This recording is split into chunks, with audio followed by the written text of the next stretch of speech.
I got to hear her good, the bad, and the all. Well, she's going to wait to give me the great at the end of the chat. So I love to ask our guest speakers, give me the good, the bad, and the great of where you are today, because I know there are crazy things going on in the world. And with that said, I just want to give everyone a shout out who's joining us live and say thank you for joining us. I know that crazy things are going on in the world and you could be doing anything else, but you're deciding to spend this hour with us. With that said, I'll go over just some quick housekeeping rules so that everyone feels comfortable and confident in this next hour.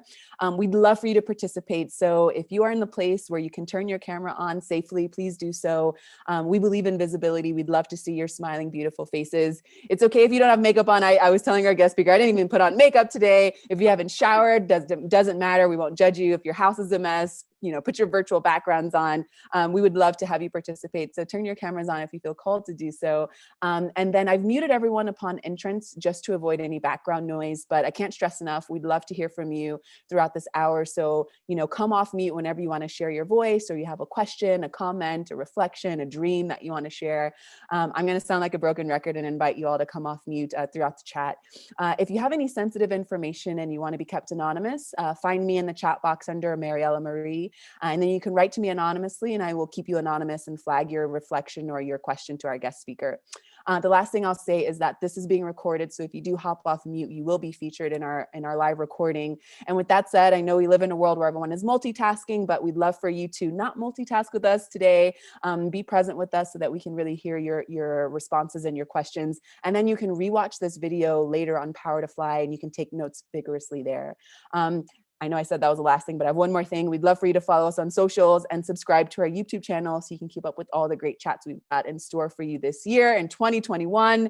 Thank you so much to our guest speaker, who is actually the second person I'm interviewing this year in 2021. And later on, I hope that she can give us some of her predictions on, how she sees her world of, the beautiful things that she's sharing in her industry, how she sees that developing and moving on. And I'd love to hear from our guest speakers as well, from our guest callers as well. But I'm going to pass the mic now to our guest speaker, Lena. Tell us a little bit about yourself, how you came to learn about Power to Fly, and what you're excited to share with us today. All right.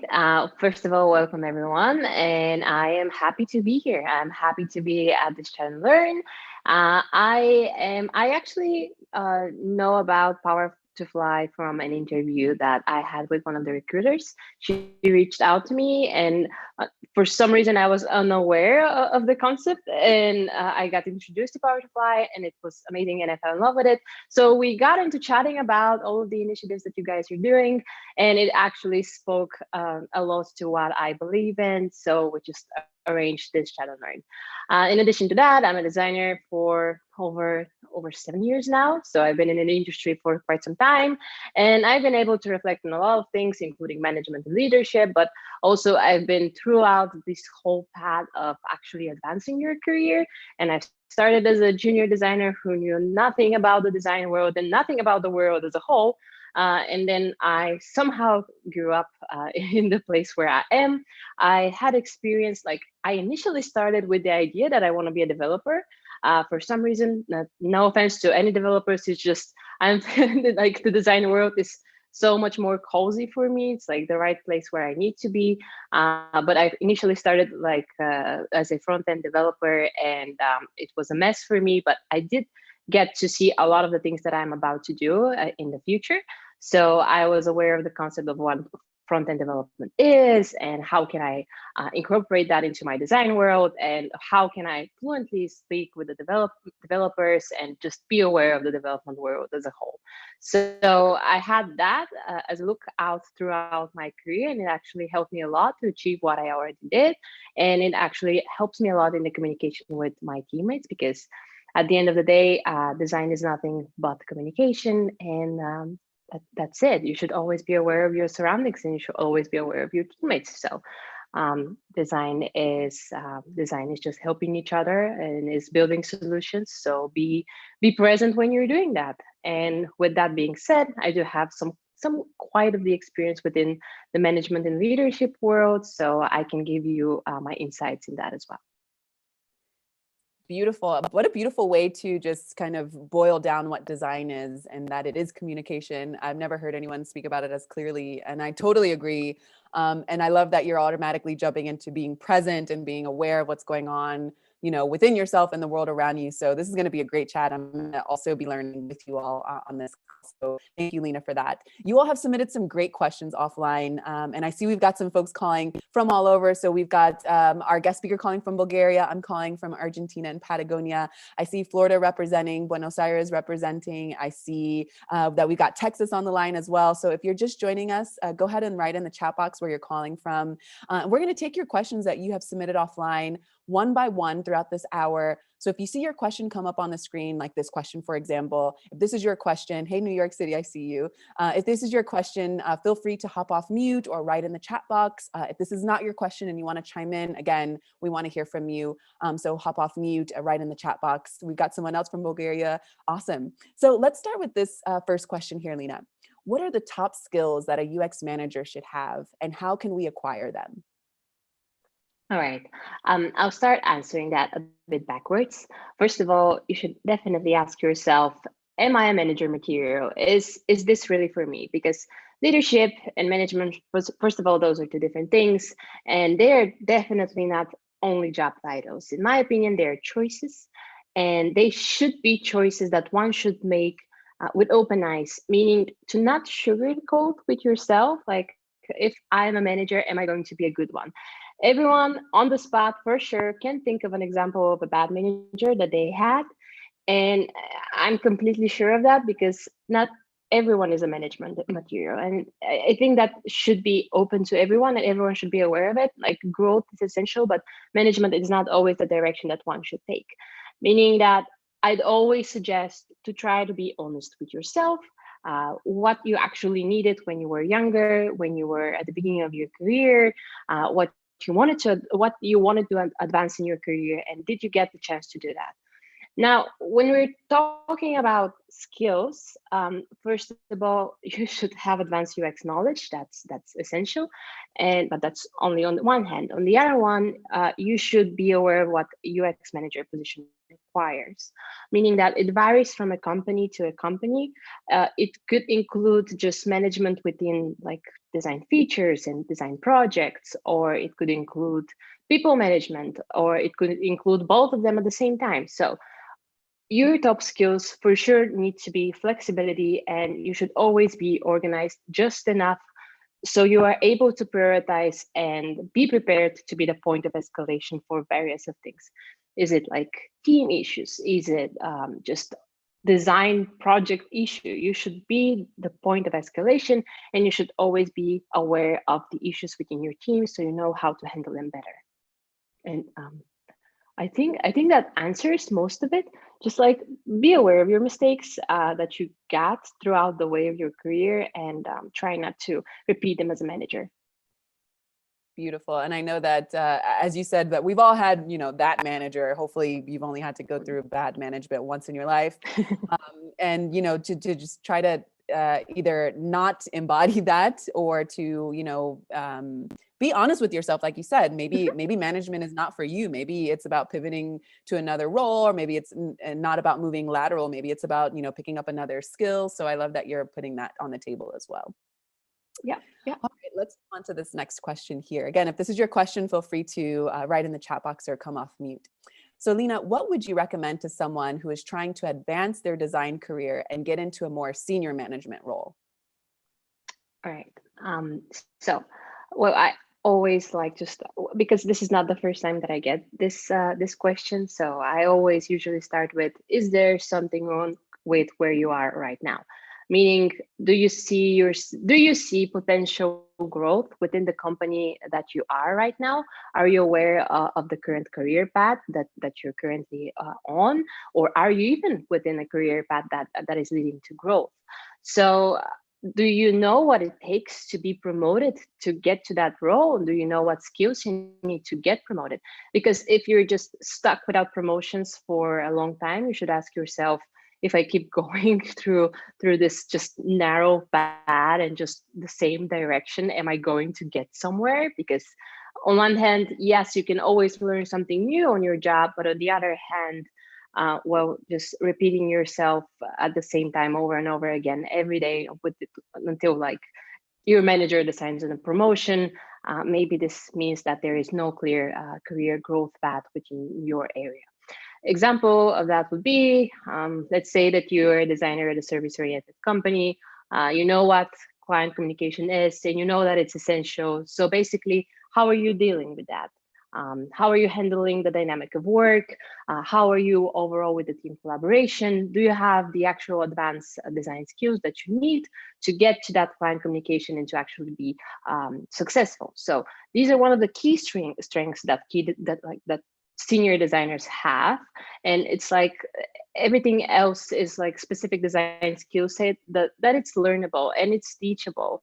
And you can always get to that eventually, but you should be aware of your surroundings once again, and to be aware whether you can actually get to that promotion, and are you enabled to grow within your company. And if not, then maybe the choice lies somewhere else. I love that you're asking this person, and for those who have this question, because you said you get this question often, to reflect, take some time and think about what you want and what would be most fulfilling for you. I think that sometimes we get lost in the sauce and we try to, do what we think other people might do. And we try to go down the road of success that maybe, one person's idea of success isn't necessarily what our idea of success is. So I love that you're asking this person to reflect. All right, let's move on to this next question here. What is the best approach to manage someone older and with more experience than yourself? All right. So this one was actually very hard for me to answer, because this actually happened to me a couple of times, and it was definitely hard to do it, because there's this stigma that whenever someone is older or it's with some more experience than yourself, this person actually deserves the promotion that you got, or it actually deserves to be on the role that you are currently at. And my advice is that just because you're younger and just because you have less experience in terms of years spent within the design world, that doesn't necessarily mean that you're unworthy and of that position or that promotion, or just being hired to be on top of that older person with more experience. Because experience not always comes with time, and it's not always coming with age. It usually means that you're more able to adapt to challenges, you are willing to take risks, you are you're better at actually dealing with certain situations. And I would say the best approach to manage someone who is older with more experience is to actually evaluate this person's strengths and weaknesses and find where this person can improve. So of course, this person eventually needs to improve so he can grow within his career and actually get to the position that where you are right now. So maybe if they're willing to improve and actually work on that area, you'll be able to approach this management type of situation better, because it definitely takes time. It definitely takes like less ego to actually admit to yourself that this person can, because he's older and has more experience, actually is better than you in some areas. But there is also it also takes time for this person to reflect on why you are better suited for that position. And it's like two-way street of communication. And the things that you need to do is, even though that you're going to eventually be overwhelmed by those conversations, they need to happen, because it's not always about ego, and maybe both of you can achieve this internal collaboration on growth and just basic understanding of strengths and weaknesses. I love that. And the key word there is collaboration, right? So put the ego aside and collaborate so that both parties can essentially reach the goal together without any microaggressions, micromanagement. Yeah. So thank you for highlighting that, Lina. All right, so let's move on to this next question here. I have a junior position in UX. I would love to grow and expand my knowledge. What should I consider to achieve this in the long term? Okay, so everyone starts as a junior designer, and some people even start as interns, and there's nothing wrong with that. So my suggestion would be to be completely aware as where you are right now and where you can be, because the design world is very dynamic. And you can see it even within the tools usage. Like, for example, in 2019, we had Sketch as the best software, like the best design software that we were using. And in 2020, it was beaten up by Figma. And now we're also adapting to changes from Sketch to Figma, so it takes time. So you should always be on top of your design trends. You should always be on top of your design skills and get your hands on as much projects and as much challenges as you can. Or my biggest like thing that I did that helped me a lot was to get to that coworker that was willing to help me and be little mushroom who is actually soaking all of the knowledge that this person can give to me, because just by observing this person, for example, I observed a lot of usability testings and a lot of user interviews, and just by observing them, I actually achieved much more than I would have by just reading about it. So my suggestion would be to just be aware of where you are, but always find a way to just surround yourself with more knowledge and what is currently trending, what you need to do, what are the skills that you're lacking, or how are things currently changing, and how can you actually adapt to that? Because to grow within the design world, you should be aware of making mistakes and to actually learn from those mistakes, because a lot of junior designers starts with that stigma of actually not wanting to make mistakes because it makes them feel like they're bad at it and they don't want to admit it. So they have this stigma of, all right, I'm going to keep quiet about it, or no, I'm not wrong, you're wrong, I'll just stay here and I'm just good with that decision. But just try to be more aware and be more open to challenges and to critics from your coworkers, and take that as a feedback, because you definitely need it within your career growth. So when I taking think my feedback, answers. Yeah. no, your answers are beautiful, and I love that you're going really, you're diving deep on your responses, and I love that. Ultimately, I love speaking about emotional intelligence on these chats, and from Yeah. your responses, I hear you reflecting on, okay, be with yourself, don't be so hard on yourself, know what you want. How would you recommend receiving feedback so that one doesn't take it so heavily, and then maybe start to experience imposter syndrome? Yeah, this happens a lot. So first of all, it matters who is giving you feedback, because sometimes when you're asking for feedback, you're not asking for specifically for the feedback that you would want. If I, for example, am showing design screens that I want feedback on the navigation structure that I put there, and I did not mention that to my colleague, he can start commenting on things that I haven't got to, or they're just like work in progress and those are not my final parts. He can comment on those and I can start questioning them, even though I know that they're not finished. So first of all, always be aware of what you want feedback on, and make that other person aware of that, so this person can actually focus on the pain point that you're referring to. But then again, you should be open to feedback, um, because eventually, in my experience, I always ask for feedback from people who are more senior than me, meaning that they can reflect on the mistakes that I did and be aware of the mistakes that I did immediately on the spot. For example, I did not use the correct color, or my typography is just awful, or just in general, if I'm building, let's say, an iOS app, I did not got to the correct iOS component, or I was not aware of another component that actually can work better for me. So just be aware of those technical sides of things, and take them in account, but always take feedback as an advice, because at the end of the day, this is what it is. Feedback is just advice on how to do things better. And you're free to interpret this feedback as you want. So build it, be aware of it, take it into account, apply it if you want, but just be aware that it's not about you and it's not about your work. It's not about the quality of your work. It's about how to be better at it. Great response. Thank you for that. And I have another follow-up question. What is your opinion, or would you recommend someone in a junior position, or really any position, to seek mentorship or sponsorship so that they can, openly receive feedback and openly grow with, maybe someone who is in a senior role. How would you recommend someone going about that? Do you think it's a good idea or not? I do think it's a good idea, but um, be aware of how further you're going into that, because it's always it's always about the learning path. If you are on the path of learning by an example, like by doing what from an example, like there is a mentor to you and you're always part of his world, that means that you are always seeking for someone else attention for your mistakes.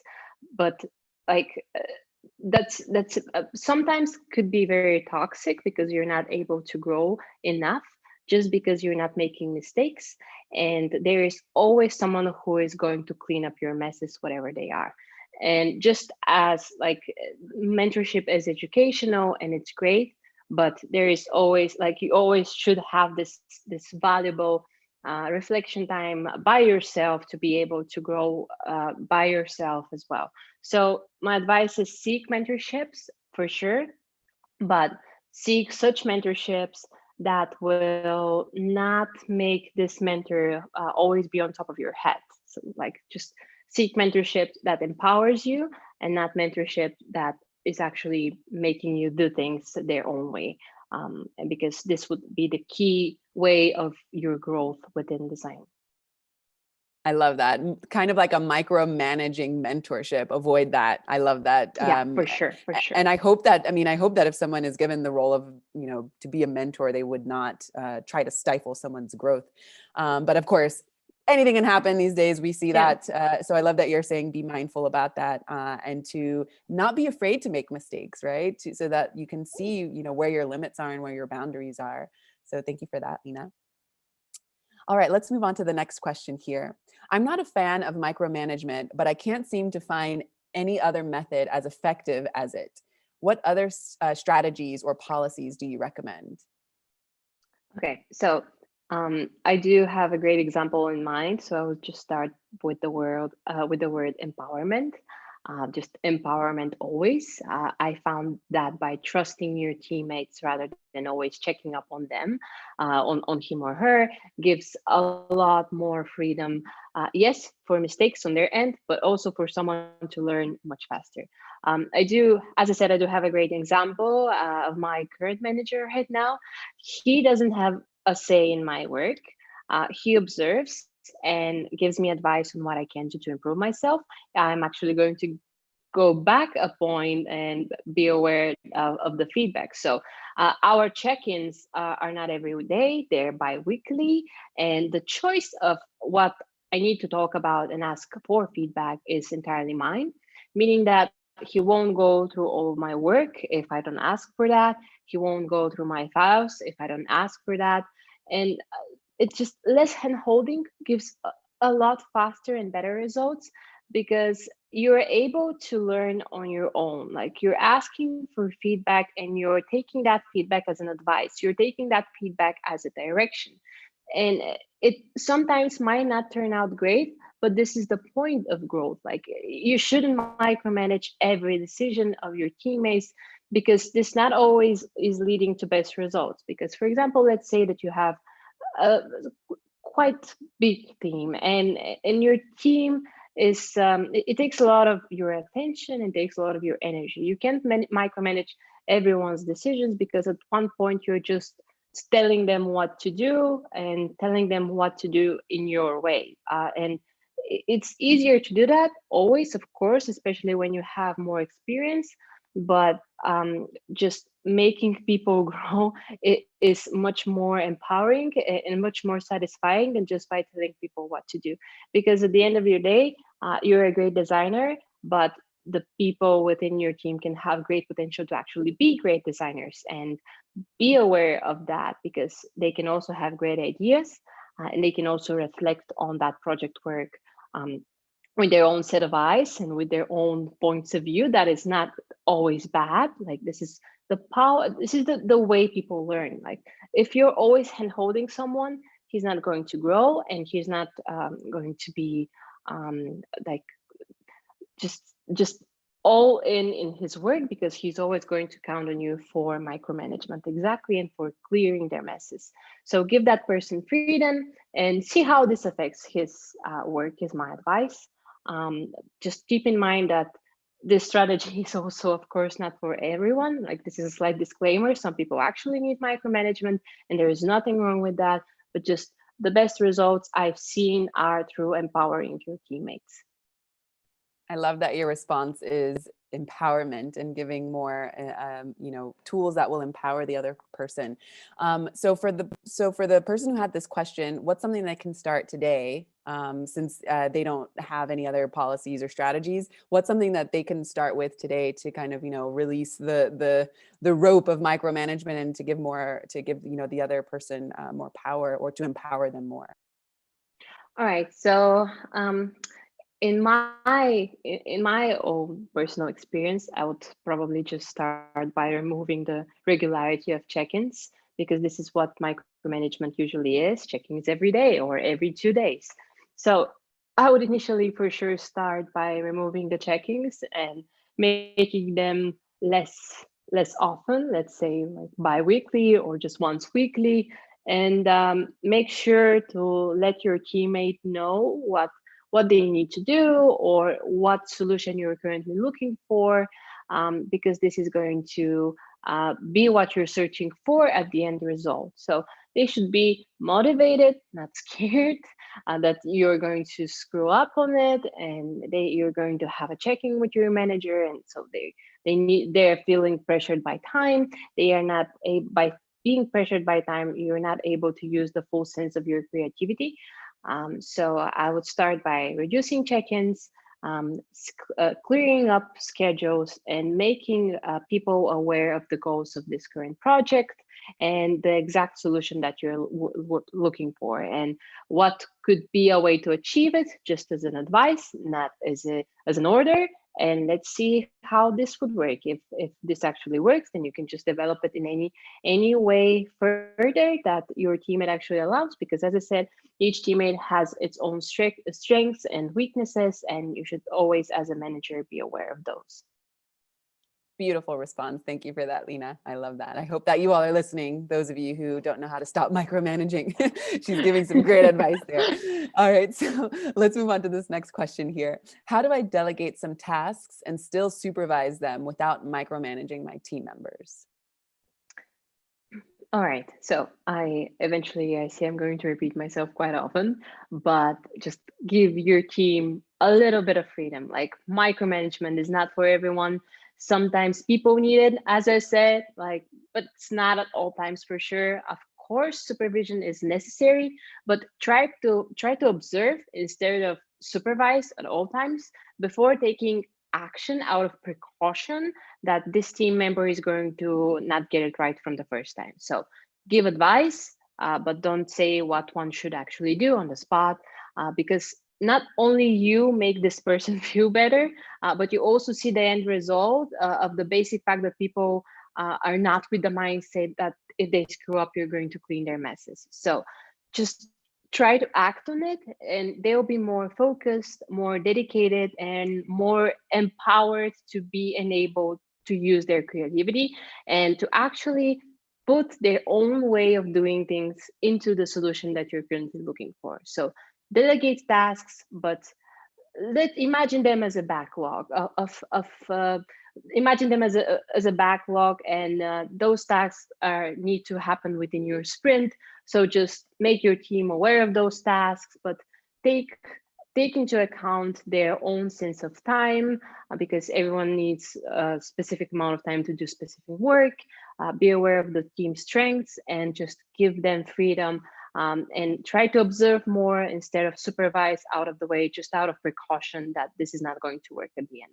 And it might not work from the beginning. As I said, this is not for everyone. Like, as I said, some people actually need to be micromanaged, but start by observing and maybe take an action when you see that this is not working.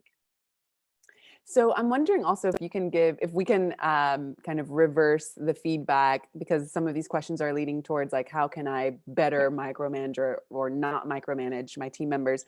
What prompts a person, in your opinion, to micromanage? I mean, what's the fine line between someone being a perfectionist, from being overwhelmed, from experiencing burnout and having that influence if they micromanage someone? How can someone just, how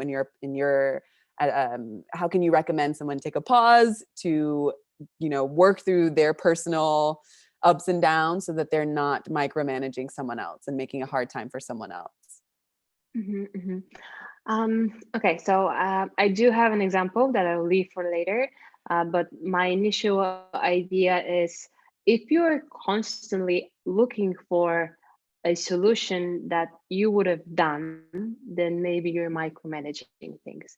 If what you're looking for are specific things, like you're having an idea about, let's say you're creating a login flow, and you want this login flow to be done in a certain way. Whenever you're seeing this person's work, you're looking for exactly what you wanted to build if you were on that project, if you were the designer of that project. So if you're constantly looking for yourself within that person's work, then maybe it's time for you to back a little bit and just be aware of your micromanagement skills and are they actually working for that person. So I'm going to the example that I mentioned. I had, like, I don't remember how many years ago, but I was working with a coworker on a very, very long project. I think it was like 8 months of a project or almost a year with a very hard client that it took a lot of convincing to work with. So I had regular check-ins, and by regular I mean every day. And she gave me specific tasks every day. Like she was either going behind my back on fixing the designs that I did to be in her own way, even though like mine were perfectly fine. They were just not reflecting on what she was looking for, or I was specifically told what I need to do. And this was very toxic, not because that she was mean to me or that we had any communication issues, but it was very toxic because at the end of the day I was not motivated by for my work as a whole. And I was just, and I knew that I am going to have a check-in with her, where she's going to tell me what I need to build. I will put in this project zero effort, zero motivation to do things, zero ambitions to even challenge myself to do that solution better or make that thing that I was building better, just in general, because I knew that I was going to be micromanaged doing things specific ways. So this was very toxic. And whenever a person gets to the point where you see the lack of motivation within your teammate, and when you see that you're constantly telling someone what to do and micromanage their decisions and their intuition and their just overall skills that they're trying to apply to that project, maybe it's time to back out a little bit. And then you can share from your personal experience Mhm. in this example, or you can give another recommendation. But how should you bring that up in a way that won't fuel the fire to avoid more toxicity in the workplace? How should you bring that up with your teammate or with yourself? With your teammate, so that it doesn't With continue.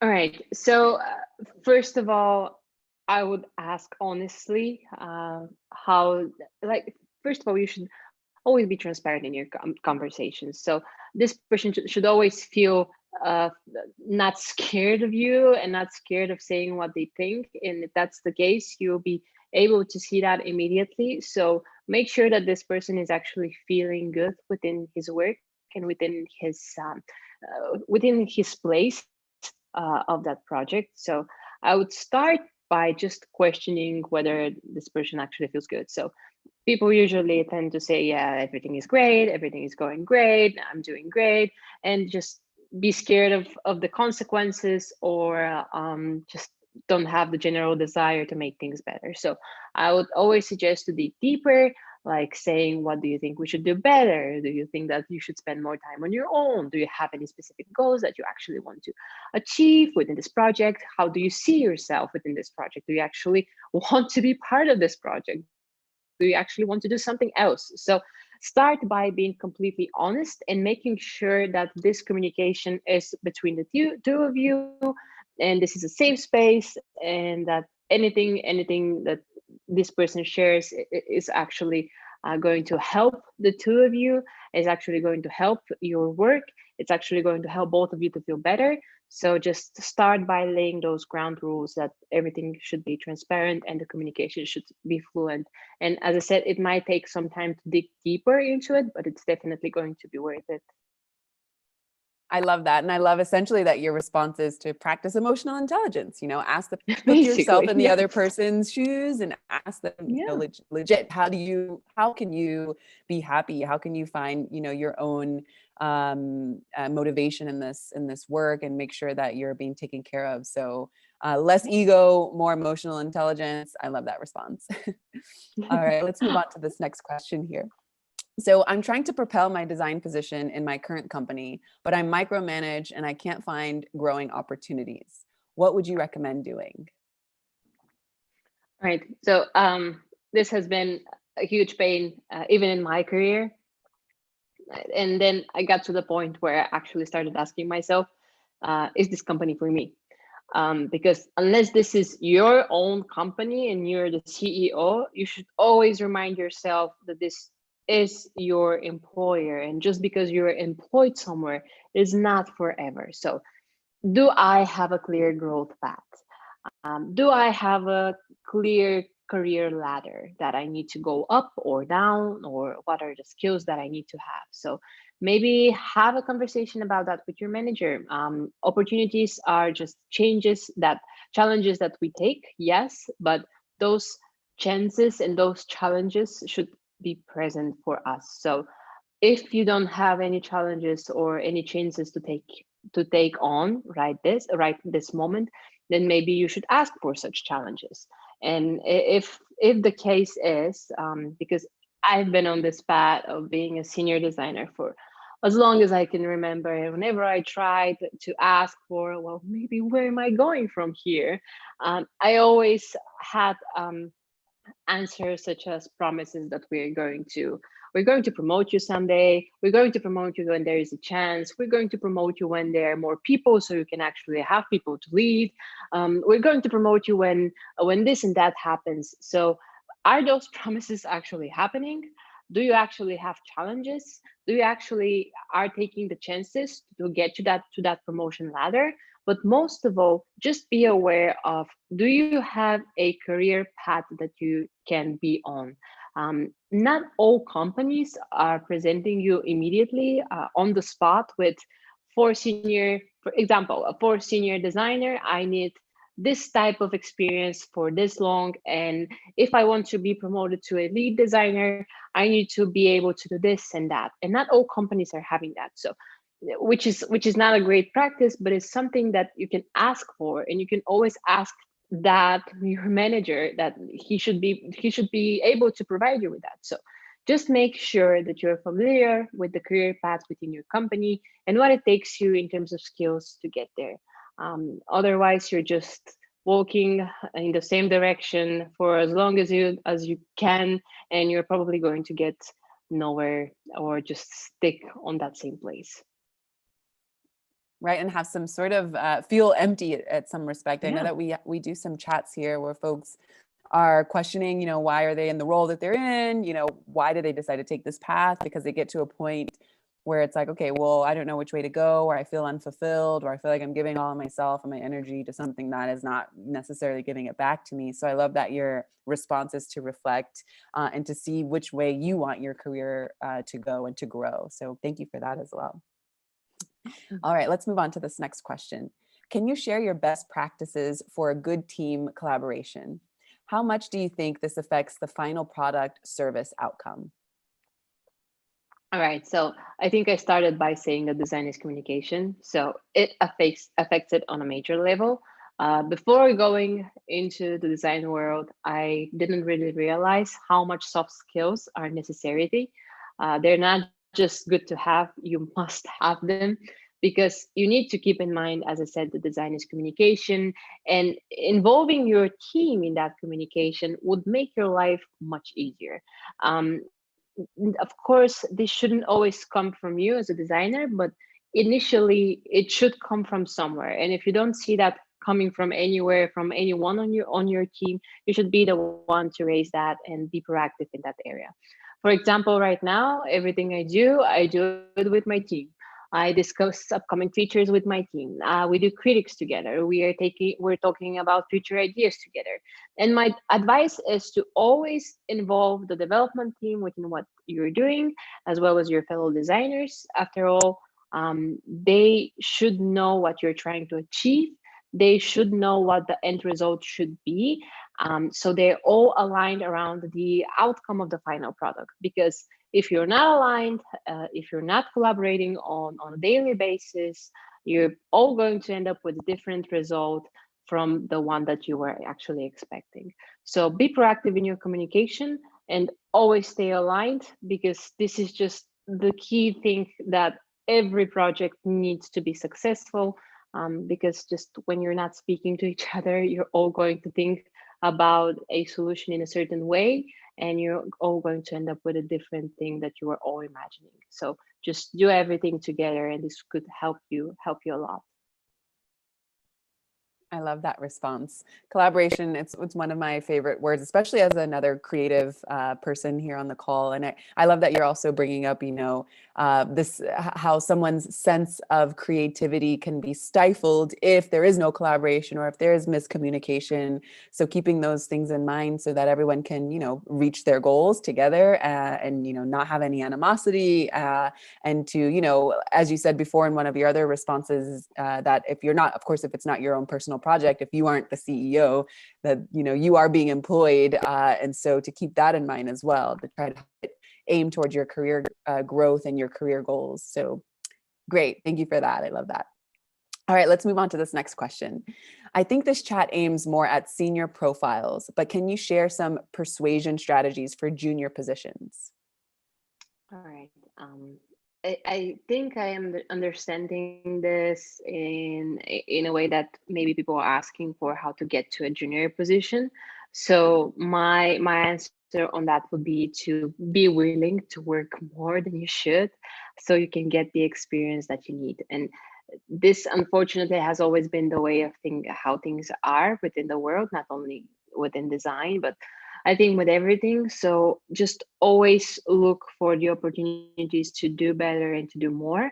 I'd suggest once again, if you can get a hold of a mentor or someone who is actually willing to participate actively in your growth, do that, because that's always valuable. Um, a lot of people within my career had a lot of influence on me as a designer, and I would be just plain stupid to ignore those advices, because they would have gotten me, like they got me on a long way, and they gave me much more than I would have figured out on my own, for example. So when you want to get to a junior position, you should always do that with just open eyes, and be aware that you need to do much more, and to know that you need to learn a lot to get to where you want to be, because junior positions are usually for people who don't have enough skills, and they need to learn a lot.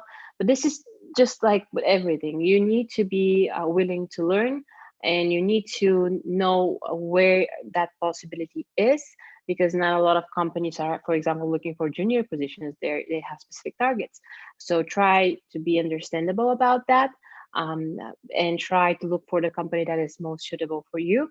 For example, a lot of service-oriented companies are actually looking for more junior positions, because they can invest their time and energy within the growth of that person by doing this more dynamically, by just like bringing you into a project and just starting your work there. And this would definitely make you grow a little bit faster. But then again, just as I said, be aware of your coworkers and what you can just get from there as knowledge. I love that response. And we actually have a comment here in the chat box. Let's see if we can try to interpret it from this perspective. I wonder if this question is about how to be a design authority, even as a junior designer.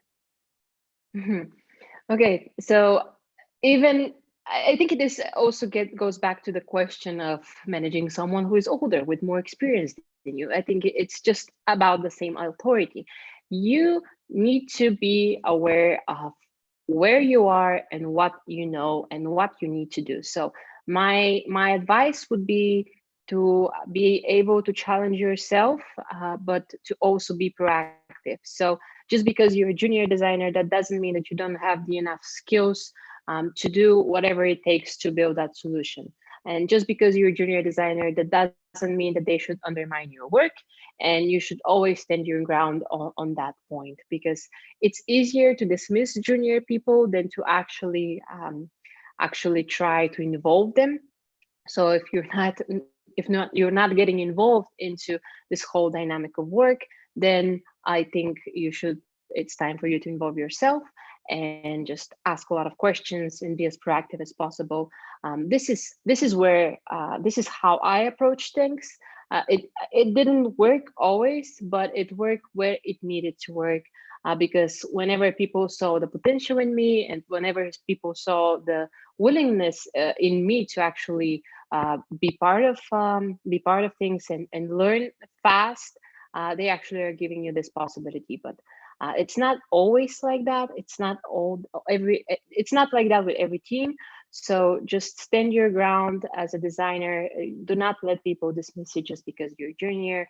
And you should have the authority to actually say, this is my work. Let's discuss it if you have a problem with that. But if you're not, let's just follow what we need to do in order to build this product in a way that it will help the end customer or client or user, whatever it is. Awesome. Thank you for that. And thank you for writing that in the chat box. I love to look at questions in from different perspectives. So I appreciate that.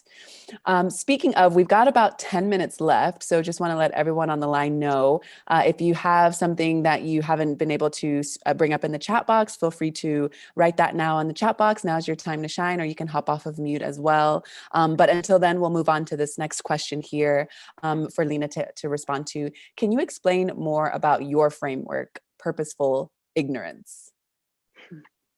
Okay, so listen, it's very hard to nail a management position when you're not the CEO of your own company. If you're great at your job, it takes a lot of time and effort, and eventually this time and effort might still doesn't matter because that's not the plan of your employer. Growth plans should be available for everyone, and not having them from the beginning is just a red flag for the company that you're currently working for. Promises on promotions and things that eventually you're going to get doesn't always work. Eventually, if you have like this growth pattern that says, okay, maybe one more year in this, and I can then I can transfer into management position or something like that. Eventually works if the employer allows it. So my idea of purposeful ignorance is apply it for the level, apply for the job or for the level that you think you are at, but be honest with yourself. Meaning that you shouldn't apply for a manager position if you've been a designer for a year. Get the experience you need, get to the ladder, but be aware of where you are and what it takes to get to where you want to be. For example, I could be the greatest designer with 10 years of experience within the design world, but still, I'm still, for example, at the senior level. And just because I'm not taking risks, and just because I'm not willing to adapt or to change, I'm still at this company and I'm still at my position because this growth ladder was not available to me. I was not able to reach it. I was not able to go higher. I also was not motivated to do so because I am so comfortable in my own area of growth, which is like non-existent at this point because you're always in your safe, comfortable area. Um, just be aware of where you want to get. Um, because even if that means applying for the higher position or insisting on that promotion, make sure that you're doing that by being aware of where you actually stand.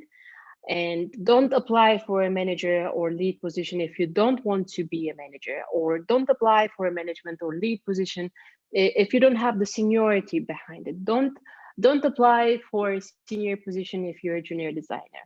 Try to do it one by one, and maybe take challenges at your own expense. so that you're willing to actually get somewhere. I mean, even if that means to, I wouldn't say lie or fake it a little bit, but it definitely would help you.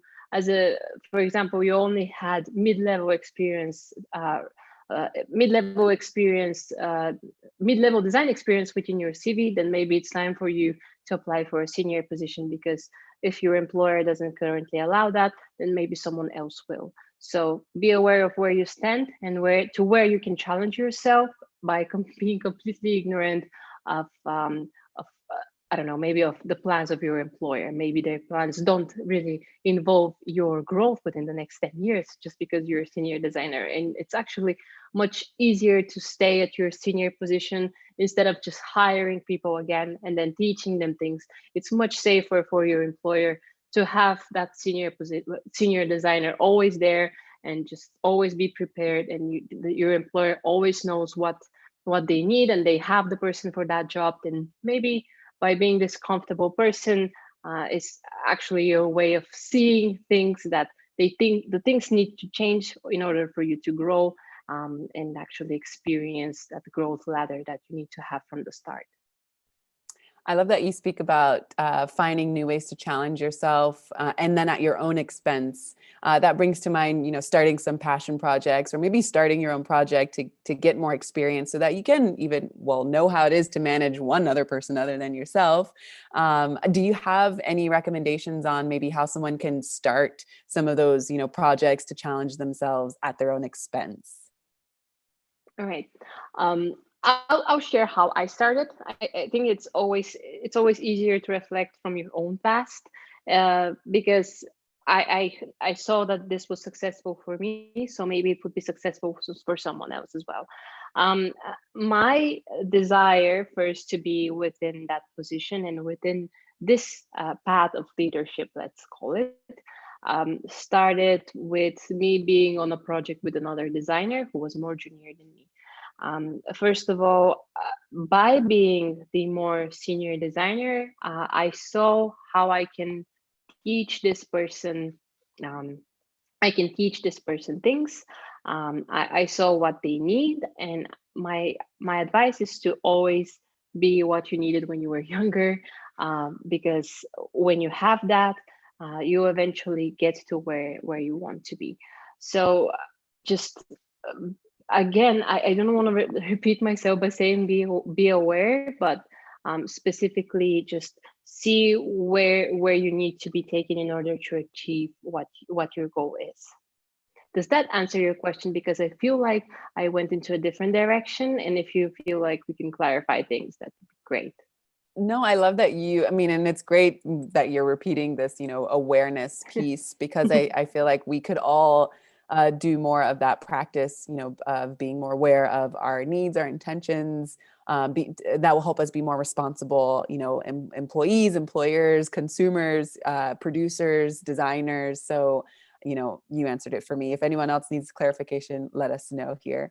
But we've got about 5 more minutes. So I'd love to maybe hit up one more question, and then I'd love for you to leave us with some food for thought, and then let us know how we can find you on socials and support the good work that you're doing and stay connected. So let's wrap up with this question here. How do I present my freelance UX experience to apply to a manager corporate position? All right.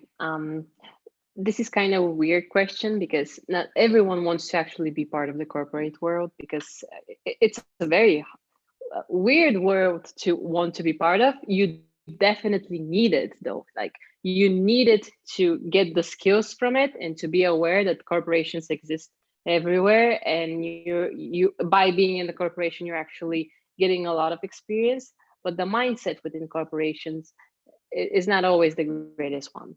So by being a freelancer, first, it's hard from jumping onto freelance from freelance to a management position. First of all, freelance means that you're usually working alone, meaning that you're working with your client, or you're working as an additional person to a team. You're not always surrounded by the needed people to get you to the management position.